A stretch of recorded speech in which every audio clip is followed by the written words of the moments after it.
Alexandro faz pedido irreal ao São Paulo. Vamos comentar aí sobre isso. Vamos falar também sobre renovação de contrato do Rafinha, rapaz. Será? Vai ficar mais um ano aí? Tem informação pra gente comentar aí sobre isso. Vamos falar também sobre jogadores aí, tá? Jogadores que estavam aí negociando, saiu do São Paulo, mas deu uma travada. Aí vamos falar sobre isso e muito mais. Se você quer novo no canal, se inscreve, ativa o sininho e deixa seu like. Certo, rapaziada? Bom, ontem, vitória do São Paulo aí pra cima do Flamengo com um show da torcida do São Paulo. E ontem foi o recorde aí de público do ano do São Paulo. Até o jogo de ontem contra o Flamengo, o recorde tinha sido na Libertadores contra o Tadieres. Olha aí, São Paulo bate recorde de público no Morumbi na temporada em duelo contra o Flamengo, né? Foram aí 58.065 torcedores que estiveram ontem para acompanhar a vitória do São Paulo.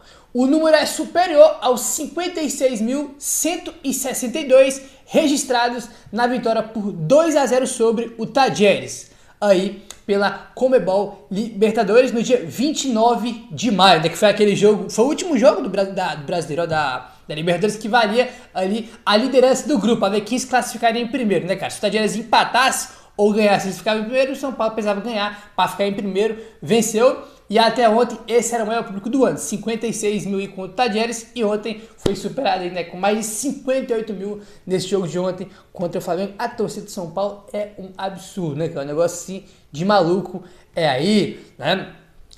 Bateu mais de 1 milhão de torcedores esse ano aí, com menos jogos do que no ano passado e com mais renda de bilheteria, né? Porque os ingressos aumentaram aí, cara. A média aumentou, que era de 43 mil no ano passado, foi para 45, né? A média do ano, né? Contando todas as competições aí. É um espetáculo a torcida do São Paulo, tá? E ontem, rapaz, a vitória sobre o Flamengo por 1-0, né? Vencemos por 1-0, não tomamos gol e tá aí, ó.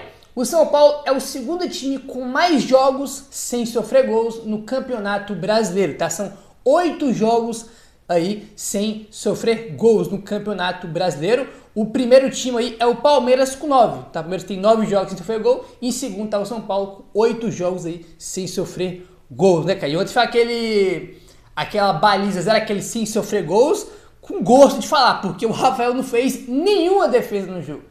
Tu pega, por exemplo, aquele jogo contra o Cruzeiro, o São Paulo jogou mal pra cacete, mas sofremos, né? O Cruzeiro teve chance, perdeu gol, Rafael fez defesa, contra o Grêmio também, o Grêmio perdeu gols ali, só perdeu um golzinho da pequena área, teve chances claras, mas não tem aquela baliza zero que dá gosto de falar, irmão. Os caras não teve chance alguma, teve um chute só do Wesley lá no segundo tempo, mas foi pra fora aí, tá bom, rapaziada? Bom, vamos dar você agora, e esse 1-0 do São Paulo, esse 1-0 do São Paulo aí, ontem foi gol do Caleri, né? Olha só essa estatística aqui do Anotações Tricolores, tá? Do Alexandre. Inclusive, quem não segue lá o Anotações Tricolores, que é a página do Alexandre lá no X, segue lá que o cara traz um monte de estatística absurda, tá? Muito boa, muito bom trabalho, muito bom trampo. Então quem não segue ele, segue lá no X, que é muito bom, tá? Anotações Tricolores. Olha aí. Quem mais abriu o placar para o São Paulo no século XXI? Tá? Primeiro aí tá o Luiz Fabiano com 74 gols que abriram o placar para o São Paulo. Em segundo tá o Rogério Ceni com 44 gols. Em terceiro tá o Caleri com 33 gols. Ontem foi mais um gol dele que abriu o placar e deu a vitória para o São Paulo. Então o Caleri é o terceiro jogador que mais fez gols aí, né, que abriu o placar para o São Paulo no século XXI com 33 gols marcados. O Caleri e o Luciano tem essa característica, os dois jogadores, aqueles caras decisivos que fazem um gol do 1-0. Pô, o jogo tá difícil, tá perdendo por 1-0, esses caras vão lá e fazem o gol do 1-1, tá 0-0, 1-1, eles vão lá e fazem o gol da vitória. São dois jogadores muito decisivos nesse tipo de jogo aí. Ontem o Caleri decidiu mais uma vez para o São Paulo, tá bom, rapaziada? Bom, ontem também quem teve mais uma grande atuação foi o Luiz Gustavo, né? E o Alexandre Vieira traz aqui um bastou bom aqui sobre o Luiz Gustavo. Luiz Gustavo se tornou rapidamente um dos líderes do elenco do São Paulo. Sua personalidade conquistou o grupo naturalmente e hoje ele é referência para todos os jogadores. Em campo tem correspondido e aspira a ter uma renovação contratual, que deve ser realizada só no final do ano, tá? Então tá aí, bastou que o Alexandre Vieira trouxe. Ele virou ali rapidamente um líder um dos líderes do elenco do São Paulo aí, com a sua personalidade, e conquistou aí todo mundo no São Paulo, cara. Assim, Ele vem jogando muito bem. Teve até uma questão que eu acabei nem comentando com vocês, cara, né? Pô, tanta coisa que acontece que eu acabei nem comentando com vocês. Que eu vi esse vídeo, foi hoje de manhã, que foi o vídeo, cara, aos 46 minutos do segundo tempo, tá? 46 minutos do segundo tempo, o Flamengo tava com a bola na linha de fundo do lado direito, o Gerson recebe a bola na pequena área, na entrada da área, e tá o Luiz Gustavo protegendo. O Luiz Gustavo pressiona o Gerson volta a bola, irmão, lá pro Rossi, né? E desde a entrada da área, quando ele tá pressionando quando o Luiz Gustavo tá pressionando o Gerson, ele sai marcando pressão lá, o zagueiro do Flamengo foi lá fazer pressão no Rossi. Ele atravessou o campo inteiro, mas aos 46 do segundo tempo. É pra você ver o comprometimento aí do cara e o quanto ele vem jogando bem. 46 do segundo tempo com 37 anos e vindo jogando todos os jogos em seguida. É impressionante. Enfim, vamos lá, rapaziada. Olha aí, mais uma vez. O técnico Luiz Uberdia foi punido com mais um cartão amarelo no jogo entre São Paulo e Flamengo, tá? Até o momento são 8 cartões amarelos e um vermelho recebidos no Campeonato Brasileiro, tornando o técnico dentre os times da Série A que mais recebeu cartões. O segundo é o Abel Ferreira do Palmeiras com 6 cartões amarelos, tá? Então o Zuberdi tomou ontem mais um cartão e foi o 8º pelo brasileiro. O técnico aí, com sobra que mais tomou cartão no Brasil com 8. E em segundo está o Abel com 6 cartões tomados aí.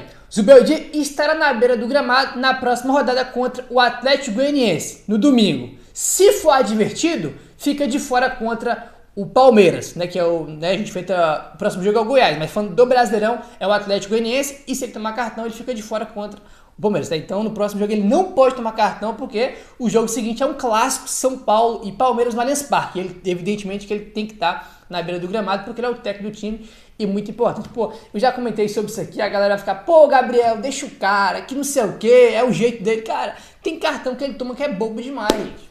No jogo contra o Juventude, ele tomou um cartão porque ele tava reclamando de um lateral lá pro Juventude, que foi realmente lateral pro Juventude. E ontem ele tomou cartão porque ele tava, né, cara, reclamando lá numa falta que foi realmente uma falta do Luiz Gustavo em cima do jogador do Flamengo. Então tem lance que ele exagera, né, pô.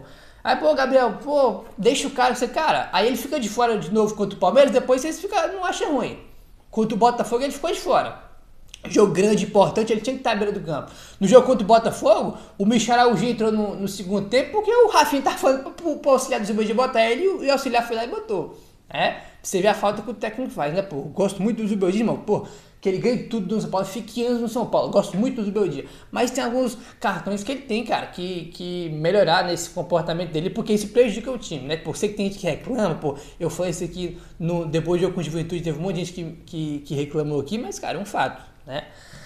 Ontem, depois do jogo na zona mista, era pra gente ter comentado isso aqui com vocês no vídeo de mais cedo, só que, como eu comentei, é tanta coisa que a gente esquece aí. O Rafinha falou aí sobre a possibilidade de ficar no São Paulo aí no ano que vem, rapaz. O que pra mim, fiquei até surpreso porque ele sempre deixou claro no ano passado, e esse ano também, algumas entrevistas no começo do ano, que esse seria o último ano de carreira dele. E ontem, depois do jogo, ele falou o seguinte, abre aspas, eu tô desfrutando, perdi meio ano por causa de uma lesão, então estou desfrutando. Minha situação com o São Paulo é fácil, a gente conversa e resolve fácil. Mas assim, perdi meio ano, né? Vamos ver se a gente compensa esse meio ano pra frente. Vamos devagarinho, vamos ver como vai terminar a temporada. E ver como a gente consegue prolongar mais meio aninho aí, fecha aspas, o Rafinha, tá? Então deixou aberta a possibilidade de renovar com o São Paulo e ficar aí meio ano que ele citou, né? Meio ano aí. No caso para 2025, ele tem contrato com São Paulo só até o fim de 2024, né? Então se ele ficar no ano que vem, ele tem que renovar, tá? Então ele deixou no ar essa possibilidade que eu fiquei bem surpreso, como eu comentei com vocês, porque as entrevistas que ele deu, ele sempre deixou claro que era o último ano de carreira dele, que ele se aposentar no final do ano. Aí, ele deu essa declaração ontem e o Alexandre Vieira trouxe uma informação importante. O Rafinha está com o futuro completamente incerto. Existe uma chance dele jogar mais um pouco em 2025, mas também tem um desejo de se mudar para a Alemanha. O Bayern de Munique também gostaria de ter o atleta em alguma função dentro do clube. O São Paulo ainda não pensou qual proposta fazer, seja de técnico, auxiliar ou diretor, tá? Foi o que postou aí o Alexandre Vieira, tá? O futuro dele é incerto e ele deixou no ar essa possibilidade de renovar. Ele já até falou sobre o Bayern também, né, cara? Ele quer fazer um jogo de despedida lá, pode ser que ele trabalhe em alguma função lá no Bayern de Munique. E São Paulo ainda não pensou nessa proposta para fazer para ele, ou para ele trabalhar em algum funcionário do São Paulo, ou até para renovar, né? Que ele deixou no ar e que quer jogar pelo menos mais um meio aninho, porque ele perdeu a metade dessa temporada por causa de lesão, né? Enfim, se é a favor de renovar o contrato do Rafinha, rapaziada, deixa aí embaixo nos comentários. Eu acho que assim, o Rafinha, ele é um cara, que assim, ele é o líder do time, ele é o capitão, né, irmão? Capitão não só de falar, de se pronunciar, mas também a faixa de capitão, quem coloca no braço é ele, foi ele que levantou o título da Copa do Brasil. Ele é um líder do elenco, um cara que é muito importante aí pro São Paulo.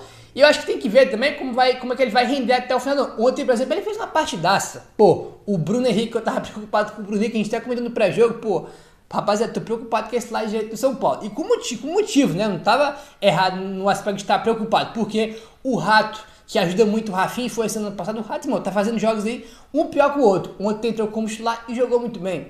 E o Rafinha, que era a preocupação quando tava no pré-jogo, ele, sei lá, jogou 2, 3 jogos e depois que voltou de lesão, ficou um tempão fora, ficou 2 meses, 3 aí ou mais fora, jogou 2, 3 jogos, estava completamente sem ritmo de jogo, né? Fora que ainda aquela questão aí, né, da idade dele, você tem uma preocupação, pô, o Bruno Henrique vai cair ali. E ele, tanto ele como o Rato no lado direito, foram muito bem, uma ótima atuação do Rafinha, e cresce em jogo grande porque é jogador de jogo grande aí. Enfim, eu acho que tem que ver como é que ele vai terminar a temporada, pô, ele termina jogando muito bem, ele vira titular do São Paulo até o final do ano, né? Aí talvez tenha que renovar, tem que aguardar aí até o final da temporada pra gente ver como ele vai desempenhar aí, né? Enfim, vamos ver aí, essa é a minha opinião, a gente tem que aguardar aí até o final do ano. Acho que isso vale pro Luiz Gustavo também, a gente tem que ver como eles terminam pela idade dos jogadores aí, são jogadores já um pouco mais velhos que estão na reta final de carreira, então tem que aguardar até o final ali para fazer uma avaliação, para depois sim renovar ou não com ambos, tá? Acho que isso serve tanto pro Rafinha quanto pro Luiz Gustavo, na minha opinião, tá? Eu gosto bastante do Rafinha, um jogador muito importante pro São Paulo. Bom, vamos lá falar sobre o Moreira e o Rodriguinho, que nessa última semana estavam conversando aí, né? O Vitória estava conversando com o São Paulo para poder emprestar os dois crias de Cotia. Tá a informação do Alexandre Vieira. O Moreira e o Rodriguinho não avançaram em suas negociações com o Vitória e ficam no São Paulo em um primeiro momento. O clube baiano queria os dois jogadores por empréstimo até o fim do estadual de 2025, mas o São Paulo não liberou. Ainda não está 100% descartado as saídas, mas houve o entrave na negociação, tá? Então, Moreira e Rodriguinho aí, que estavam aí sendo negociado com o Vitória aí por empréstimo, acabou que teve esse entrave aí porque o Vitória queria os dois jogadores até o final do estadual do ano que vem e o São Paulo queria só até o final do ano, né? Ficar até o final do ano lá e em janeiro eles voltam pro São Paulo aí. Esse foi o entrave, né? O tempo de contrato aí. O Rodrigo acho que pode emprestar para ele ganhar mais experiência, rodagem, ganhar mais minutos aí, como já aconteceu com outros jogadores, mas o Moreira eu não, tá, de forma alguma emprestaria. Por exemplo, o Moreira, né, que você imagina se ele tivesse pro Vitória, o Igor Vinícius, por exemplo, sentiu dores, nem foi pro banco de reservas, né? Aí imagina se o Moreira vai embora pro Vitória, quem que seria o substituto do Rafinha, que tem 37 anos? Por isso que eu sou completamente contra aí o empréstimo do Moreira, tá? Eu acho que é muito arriscado. O Igor Vinícius fora só tinha o Rafinha e o Moreira no banco, mas imagina se o Moreira fosse embora pro Vitória. No ia ter lateral para substituir ali o Rafinha, ou revezar com ele ali nos jogos. Então eu acho bem arriscado aí essa saída que, pelo menos por enquanto, não deve acontecer aí, tá? Vamos avançando e vamos falar aí, continuando o tema de mercado da bola, sobre o Alexandre. Tem tempo que a gente não fala sobre o Alexandre aí nessa novela, mais uma novela aí no São Paulo. Tá a informação do Gabriel Sal. Em negociações com o São Paulo, o Alexandre recebeu sondagens de Palmeiras e Botafogo. O São Paulo já sabe os valores de uma eventual operação e tenta negociar uma redução na pedida salarial, tá? Então tá aí, teve na semana passada essas notícias que o Palmeiras fez uma sondagem aí pelo Alexandre, depois que o Piquerez se machucou lá, e o Botafogo tem um time que fez aí uma consulta, tá? Então tá aí, ó. Parece que a gente já tem um estágio aí de negociação, porque tinha essa situação, pô, ver se o cara quer ficar na Europa, se ele quer vir pro Brasil, a prioridade dele é ficar lá fora, que não sei o quê.